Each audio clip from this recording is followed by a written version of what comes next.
Welcome student modern science centre college.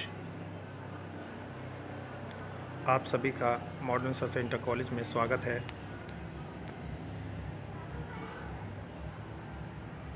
कक्षा 9 हिंदी, अध्याय गुरु नानक देव। जैसा कि हम पिछले वीडियो में आचार्य हजारी प्रसाद द्विवेदी से संबंधित ये निबंध, जो कि आचार्य हजारी प्रसाद द्विवेदी इस निबंध के रचयिता हैं, उन्होंने गुरु नानक देव के बारे में जो बताया था, हम उससे आगे बढ़ते हुए इस निबंध में आचार्य हजारी प्रसाद द्विवेदी ने गुरु नानक देव के बारे में जो बताया है उसके बारे में बात करते हैं। ये सभी जानते हैं कि गुरु नानक देव सिखों के प्रथम गुरु हैं। गुरु नानक देव का जन्म कार्तिक पूर्णिमा की पवित्र तिथि में हुआ था। इस दिन सारे भारतवर्ष में कोई ना कोई उत्सव, मेला, स्नान या अनुष्ठान होता है। शरदकाल का पूर्ण चंद्रमा इस दिन अपने पूरे वैभव पर होता है, अर्थात शरदकाल का ये जो चांद होता है उस रात को पूरी सुंदरता के साथ हमें दिखाई देता है। आकाश निर्मल यानी साफ़ सुथरा दिखाई देता है, दिशाएं हंसती हुई दिखाई देती हैं, वायुमंडल यानी जो हम चारों तरफ जमाए हुए हैं उसमें कुछ शांत दिखाई देता है, पृथ्वी हर तरफ हरी भरी दिखाई देती है, जलवायु मृदु मंथर हो जाता है। इसमें आश्चर्य नहीं है कि मनुष्य का सामूहिक चित्त इन सब को देखकर उद्वेलित ना उठे, उत्साहित ना उठे। इस दिन महान गुरु नानक देव का आविर्भाव का उत्सव मनाया जाता है, अर्थात इस दिन गुरु नानक देव का शरीर इस पृथ्वी पर आया था, यानी कि वह अवतार के रूप में इस धरती पर ईश्वर के रूप में, ईश्वर का अवतार लेकर वो इस धरती पर जन्म लेते हैं।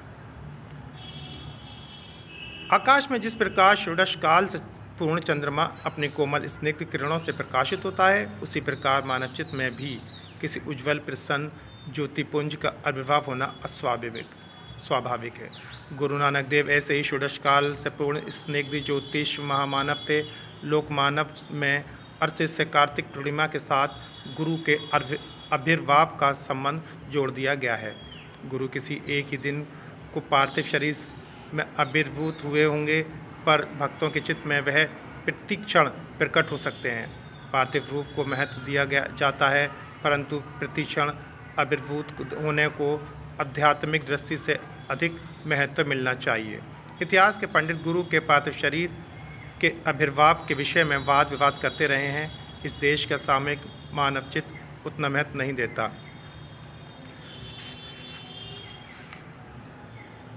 अनुष्ठान कहते हैं फल प्राप्ति के प्रति निमित्त किसी देवता की आराधना, किसी कर्मकांड के बिना करना, शास्त्र विहीन करना, मृदु मंथर, मधुर और धीमी, उद्वेलित होना, छलकता हुआ या ऊपर से बहता हुआ, आविर्भाव, अवतार लेना, प्रकट होना, षोडशकाल, चंद्रमा की 16 कलाएँ,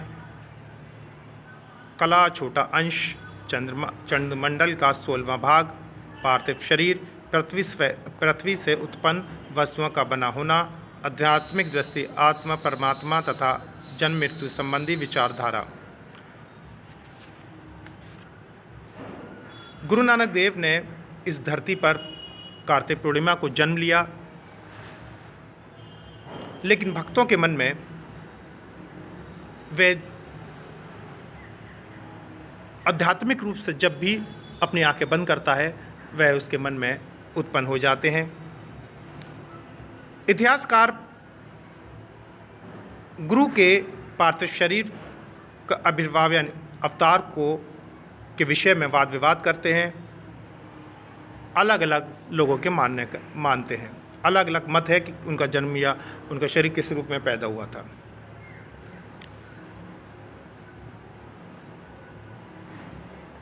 नवो नवो भवती जयमान, गुरु तुम प्रतिक्षण चित्त भूमि में आविर्भाव अभिभूत होकर नित्य नवीन हो रहे हो। हजारों वर्षों से शरतकाल की यह सर्वाधिक प्रसन्न तिथि प्रभास मंडित चंद्रमा पूर्ण चंद्रमा के साथ उतनी ही मीठी ज्योति के धनी महामानव का स्मरण कराती है। इस चंद्रमा के साथ महामानवों का संबंध जोड़ने में इस देश का समिष्ट चित्त आह्लाद का अनुभव कराता है। हम रामचंद्र, कृष्णचंद्र आदि कहकर इसी आह्लाद को प्रकट करते हैं। आह्लाद यानी खुशी को प्रकट करते हैं। गुरु नानक देव का आविर्भाव आज से लगभग 500 वर्ष पहले हुआ था। भारत की मिट्टी में युगों के अनुरूप महापुरुषों को जन्म देने का अद्भुत गुण है। आज से 500 वर्ष पहले का देश अनेक कुकर्मों में उलझा हुआ था। जातियों, संप्रदायों, धर्मों और संकीर्ण कुलाभिमानों से वह खंड विहीन विच्छिन्न हो गया था। देश में नए धर्म के अंगातुकों के कारण एक ऐसी समस्या उठ खड़ी हुई थी जो इस देश के हजारों वर्षों के लंबे इतिहास में अपरिचित थी। ऐसे ही दुर्घट काल में इस देश की मिट्टी ने ऐसे अनेक महापुरुषों को उत्पन्न किया जो सड़ी रूढ़ियों, मृतप्राय आचारों, बासी विचारों और अर्थहीन संकीर्णताओं के विरुद्ध प्रहार करने में कुंठित नहीं हुए और इन जर्जर बातों से परे सब में विद्वान, सबको नई ज्योति और नया जीवन प्रदान करने वाले महान जीवनदाता देवता की महिमा प्रतिष्ठा करने में समर्थ हुए। इन संतों की ज्योतिष मंडली में गुरु नानक देव ऐसे संत हैं जो शरद काल के पूर्णचंद्र की तरह ही स्निग्ध, उसी प्रकार शांत, निर्मल, उसी प्रकार रश्मि के भंडार थे। कई संतों ने कस कस के चोटें मारी, व्यंग बाण छोड़े, तर्क की छुरी चलाई, पर महान गुरुदेव ने सुधा लेप का काम किया। यह आश्चर्य की बात है कि विचार और आश्चर्य की दुनिया में इतनी बड़ी क्रांति ले आने वाला यह संत इतने मधुर, इतने स्निग्ध, इतने मोहक वचनों का बोलने वाला है।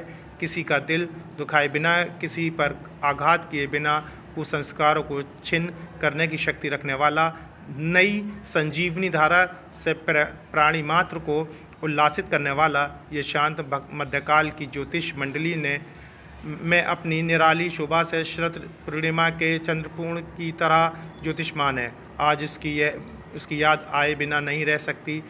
वह सब प्रकार से लोकोत्तर है। उसका उपचार प्रेम और मैत्री है। उसका शास्त्र सहानुभूति और हित चिंता है। वह कुसंस्कारों के अंधकार को अपनी स्निग्ध ज्योति से भेदता है। मुमूर्ष प्राणधारा को अमृत का भांड उंडेल कर प्रभावशील बनाता है। वह भेदों में अभेद देखता है, नानत्व में एक का संधान बनाता है। वह सब प्रकार से निराला है। इसी कार्तिक पूर्णिमा को अनायास उसके चरणों में नत हो जाने की इच्छा होती है, अर्थात झुक जाना श्रद्धा से। गुरु नानक ने प्रेम का संदेश दिया है, क्योंकि मनुष्य जीवन का जो चरम कर्तव्य है वह स्वयं प्रेम रूप है। प्रेम ही उसका स्वभाव है, प्रेम ही उसका साधन है। अरे ओ मुग्ध मनुष्य, सच्ची प्रीति से ही तेरा मान अभिमान नष्ट होगा, तेरी छुटाई की सीमा समाप्त होगी, परम मंगल में शिव तुझे प्राप्त होगा। उसी सच्चे प्रेम की साधना तेरे जीवन का परम लक्ष्य है। बाह्य आडंबरों को तू धर्म समझ रहा है, मूल संस्कारों को तू आस्था मानता है। नहीं प्यारे, यह सब धर्म नहीं है। धर्म तो स्वयं रूप होकर भगवान के रूप में तेरे भीतर विराजमान है। उसे अगम अगोचर प्रभु की शरण पकड़। क्यों पड़ा है इन छोटे अहंकारों में? ये मुक्ति के नहीं बंधन के हेतु हैं। धन्य हो हे अगम अगोचर अलख अपार देव, तुम्ही मेरी चिंता करो। जहाँ तक देखता हूँ वहाँ तक जल में, थल में, पृथ्वी में सर्वत्र तुम्हारी ही लीला व्याप्त है। घट घट में तुम्हारी ज्योति उद्भासित हो रही है। अगम अगोचर अलग अपारा, चिंता करहु हमारी। जली थली माही अली, भरी बुरी घट घट ज्योति तुम्हारी। अद्भुत है गुरु की वाणी की सहज बेदक शक्ति। कहीं कोई अडंबा नहीं, कोई बनाव नहीं। सहज हृदय से निकली हुई सहज प्रभावित करने की अपार शक्ति। सहज जीवन बड़ी कठिन साधना है। सहज भाषा बड़ी बलवती आस्था है। सीधी लकी खींचना टेढ़ा काम है। गुरु का अडंबर अनाडंबर सहज धर्म ऐसी ही सहजवाड़ी से प्रचारित हो सकता है। कितनी अद्भुत निराभिमान शैली है। कहीं भी पांडित्य का दुर्धर बोझ नहीं और फिर भी पंडितों को आंदोलित करने वाली यह वाणी धन्य है। कोई पढ़ता सहस किरता कोई पढ़े कुराना, कोई नामू जपे जपमाली, लागे तीसे धियाना। अब ही कभी किछु ना जाना, तेरा एको नाम पहचाना। ना जाने हरे मेरी कवण गति, हम मूरख अभियान। शरण प्रभु तेरी, कोई कृपा रखो मेरी लाज पाते। अतः गुरुदेव ने प्रेम को सबसे अधिक स्थान दिया है। वो कहते हैं कि धर्म के जितने भी कर्मकांड हैं, आडंबर हैं, नमाज, रोज़ा, पूजा पाठ, ये मनुष्य को ईश्वर की आस्था तो पैदा करते हैं, लेकिन यह एक आस्था का रूप होने के साथ साथ ये एक धार्मिक कर्मकांड है। वो कहते हैं कि इनसे बचकर हमें सीधी और सरल आसान रास्ते पर चलना चाहिए।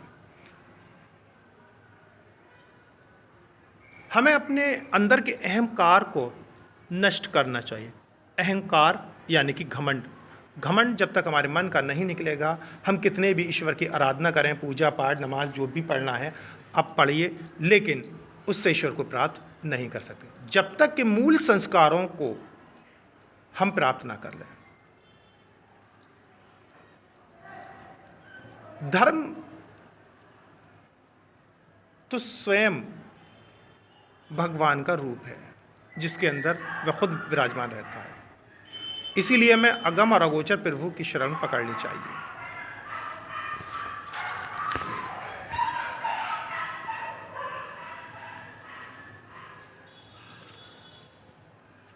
हमें ऐसी मीठी निरंकार सीधी वाणी से गुरु ने भटकती जनता को उसका लक्ष्य बताया। आज विद्वान चकित हैं, पंडित अचरज में है, कितनी बड़ी ताकत और कैसे निरीह रूप। कालिदास ने ठीक ही कहा था, ध्रुवम वपुहा कंचन पदम धर्मी, यन्मृदुपकृत्या चा संसार में चा। जो रूप से स्वर्ण का कमल के धर्म वाला होता है वह निश्चय ही स्वभाव से ही मृद होता है, किंतु सारवान भी होता है। गुरु नानक देव ऐसे ही कंचन पदम धर्मी महामानव थे। मृद प्रत्यया चा संसार में चा।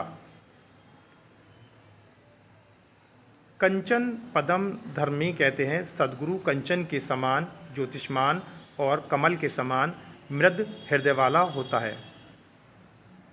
शुद्ध अहमिकाएँ यानी जो हमारे अंदर जो घमंड होता है उनसे हमें बाहर निकलना है। किसी लकीर को मिटाए बिना छोटी बना देने का उपाय है बड़ी लकीर खींच देना। शुद्ध अहमिकाओं और अर्थहीन संकीर्णताओं की शुद्धता सिद्ध करने के लिए तर्क और शास्त्रार्थ का मार्ग कदाचित ठीक नहीं है। सही उपाय है बड़ी सत्य को प्रत्यक्ष कर देना। गुरु नानक ने यही किया। उन्होंने जनता को बड़े से बड़े सत्य के सम्मुखीन कर दिया। हजारों दिए उस ज्योतिष महाज्योति के समान स्वयं फीके पड़ गए। भगवान जब अनुग्रह करते हैं तब अपनी दिव्य ज्योति ऐसे महासंतों में उतार देते हैं। एक बार जब यह ज्योति मानव देव को आश्रय करके उतरती है तो चुपचाप नहीं बैठती, वह क्रियात्मक होती है। नीचे गिरे हुए अभाजन जनों से को यह प्रभावित करती है, ऊपर उठाती है, वह उतरती है और ऊपर उठाती है। इसे पुराने पारिभाषिक शब्दों में कहें तो कुछ इस प्रकार होगा कि एक ओर उसका अवतार होता है, दूसरी ओर औरों का उद्धार होता है। अवतार और उद्धार की यह लीला भगवान के प्रेम का सक्रिय रूप है, जिसे पुराने भक्तजन अनुग्रह कहते हैं। अनुग्रह का मतलब होता है निस्वार्थ भाव से किया जाने वाला उपकार या भलाई का काम, जो कि गुरु नानक देव ने मनुष्य जाति के लिए किया।